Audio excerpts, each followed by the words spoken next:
Halo sobat, siapa yang tidak tahu Ambarawa? Ya, Ambarawa adalah sebuah kota, kecamatan di Kabupaten Semarang, Jawa Tengah, Indonesia. Pada masa pemerintahan Mataram, Amangkurat II, wilayah ini disebut Limbarawa. Ambarawa adalah ibu kota Kabupaten Semarang. Ambarawa dikenal karena peristiwa bersejarah yaitu Palagan Ambarawa. Kecamatan ini memiliki banyak situs sejarah, seperti Monumen Palagan Ambarawa, Museum Kereta Api Ambarawa, dan Benteng Willem I. Tapi sebelum kita lanjutkan, bagi Anda yang belum subscribe channel ini silahkan klik tombol subscribe agar channel ini bisa berkembang. Subscribe dari Anda sangat bermanfaat bagi kami, like, komen dan share, supaya admin lebih bersemangat dalam membuat video tentang fakta-fakta menarik yang lainnya. 1. Awal terjadinya perang atau Palagan Ambarawa. Kata Palagan berasal dari bahasa Jawa yang artinya perang. Palagan Ambarawa adalah sebuah pertempuran yang terjadi di daerah Ambarawa, Semarang. Seperti halnya perang bersejarah di daerah lain seperti tragedi Bandung Lautan Api di Bandung, Jawa Barat, Perang 10 November yang terjadi di Surabaya, Jawa Timur. Palagan atau Perang Ambarawa bermula dari datangnya pasukan sekutu, Inggris, yang tujuan awalnya adalah datang dengan damai untuk melucuti senjata pasukan Jepang kemudian memulangkan mereka ke negara asalnya dan membebaskan pasukan Belanda yang ditawan tentara Jepang. Pada tanggal 20 Oktober 1945 pasukan sekutu yang dipimpin oleh Brigadir Bethel datang dengan pasukan Nika atau Netherlands Indies Civil Administration. Tujuannya adalah untuk membebaskan pasukan Belanda yang ditawan oleh Jepang, tetapi setelah dibebaskan tawanan tersebut dipersenjatai. Ini membuat Tentara Keamanan Rakyat atau TKR marah dan perang pun tidak bisa dihindari. Akhirnya, pada tanggal 26 Oktober 1945 terjadi pertempuran di Magelang antara pasukan keamanan rakyat dengan tentara sekutu. Perang sempat terhenti pada tanggal 2 November 1945 dengan datangnya Presiden Soekarno. Brigadir Bethel dan Presiden Soekarno mengadakan perundingan gencatan senjata dan menghasilkan 12 pasal, diantaranya 1. Pihak sekutu tetap akan menempatkan pasukannya di Magelang untuk melakukan kewajibannya melindungi dan mengurus evakuasi Allied Prisoners Wars and Interners, APWI, tawanan perang dan interniran sekutu. 2. Jalan Raya Magelang, Ambarawa terbuka bagi lalu lintas Indonesia, sekutu. 3. Aktivitas Nika tidak akan diakui sekutu dalam badan-badan yang berada di bawahnya. Tetapi tentara sekutu ingkar janji mengenai pasal tersebut. Mereka memanfaatkan kelemahan dan kesempatan yang ditawarkan oleh pasal-pasal tersebut untuk menambah kekuatan mereka di Magelang. Pasukan sekutu yang berada di Magelang ditarik ke Ambarawa di bawah perlindungan pesawat tempur pada 21 November. Keesokan harinya, 22 November 1945, kota dan kampung di Ambarawa dibom oleh pasukan sekutu. Setelah bertahan di kuburan Belanda, pasukan TKR dan pemuda dari Boyolali, Salatiga, dan Kartasura membentuk garis medan yang membelah kota Ambarawa.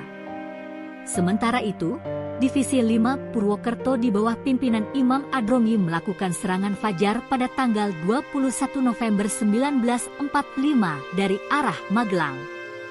Tujuan serangan ini adalah untuk menghancurkan pasukan yang berada di Desa Pingit. Pasukan Imam Adrongi berhasil menduduki beberapa desa dan mengambil kota-kota di sekitarnya. Batalion Imam Adrongi juga melanjutkan gerakannya.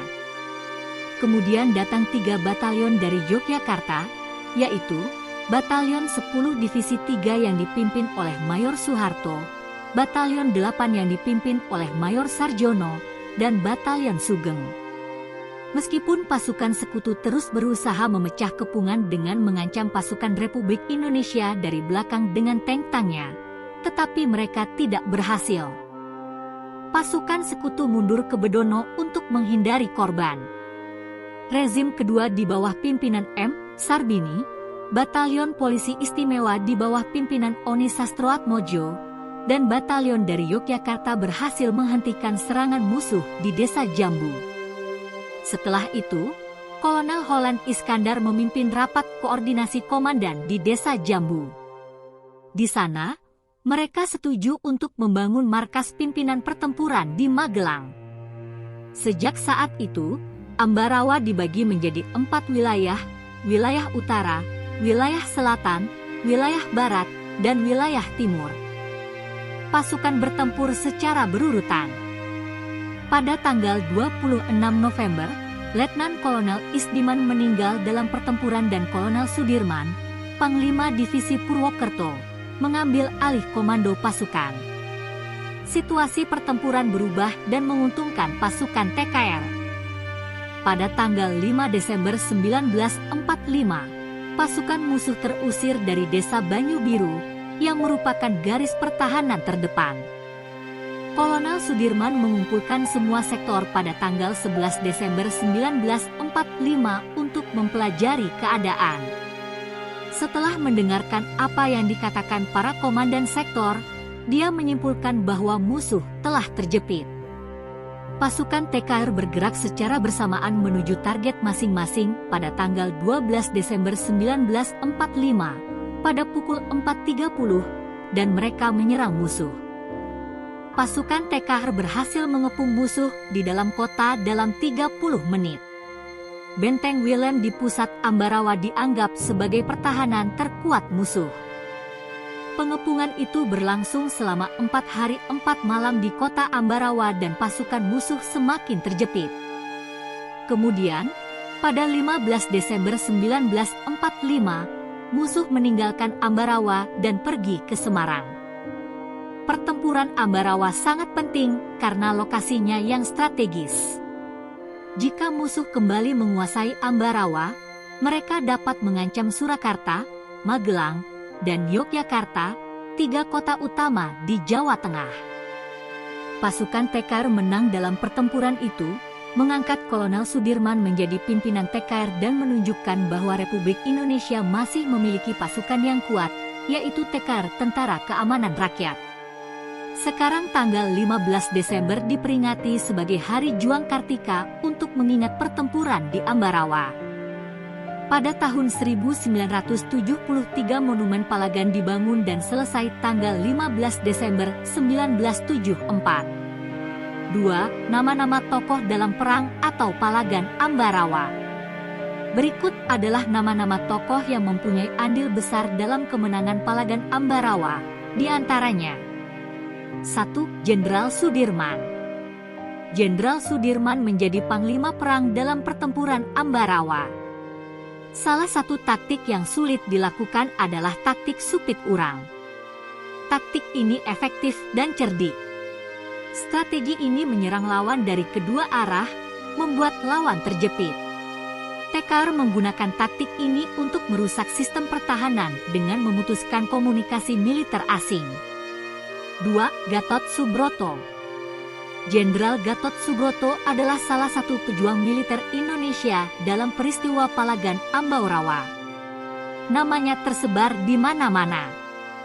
Gatot Subroto sangat memperhatikan kondisi orang-orang dalam jangkauannya, serta keluarga mereka yang menjadi anggota militer. Bagian Gatot Subroto sebagai ahli siasat dalam pertempuran Ambara pada 20 Oktober 1945. 3. Letkol Isdiman. Letkol Isdiman adalah salah satu perwira terbaik Kolonel Sudirman. Ia telah menunjukkan keberanian dan kemampuannya sebagai seorang pemimpin yang baik meskipun gagal melaksanakan tugasnya. Perwira Tentara Keamanan Rakyat, TKR, Letkol Isdiman adalah Komandan Resimen TKR Banyumas. Ia bertanggung jawab atas pertempuran di Ambarawa, di mana ia tewas pada 16 November 1945. 4. Surono Reksodimejo. Surono Reksodimejo adalah kapten di bawah komando Satuan Militer Letnan Kolonel Gatot Subroto selama Palagan Ambarawa. Beliau juga pernah menjabat sebagai Menteri Koordinator Bidang Politik dan Keamanan Republik Indonesia dan Menteri Koordinator Kesejahteraan Rakyat Republik Indonesia. 5. Letkol Sarbini Martodiharjo.